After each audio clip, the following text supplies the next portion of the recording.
Here are 4 front-end skills that AI simply can't replace right now.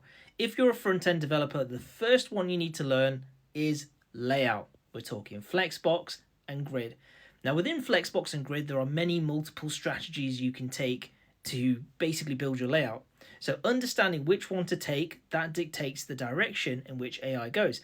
And sometimes AI finds itself having a problem and it can't code its way out of it. You're 20 prompts in, it doesn't understand. What it requires is to you to change your Flexbox and Grid strategy. And if you know them, then you can do it. But if you don't, you're going to be going in this endless prompt cycle.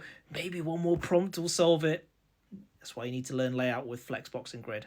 Number 2, component thinking, much for the same reason. If you're going to be working with components in React or Angular, there are many, many different strategies to take. And AI is going to choose one path and maybe get stuck in a loop. But if you know the other strategies and if you know how components should work, you're going to have a much better time. Number 3, and very, very importantly, accessibility.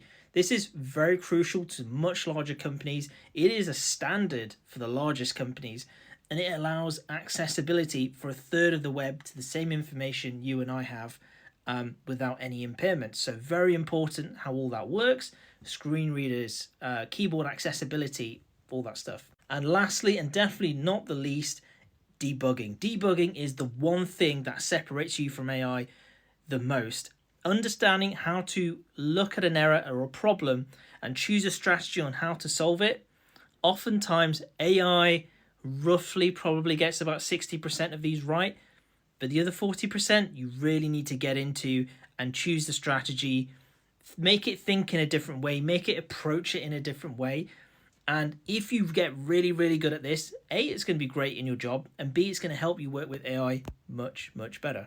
So those are some of the skills that will move you away from being a commodity developer who just builds with HTML, CSS, and actually you start thinking like a front-end developer and start strategizing which strategies are the best to take in these certain scenarios. So learn those 4 skills, and those are skills that AI simply can't replace right now.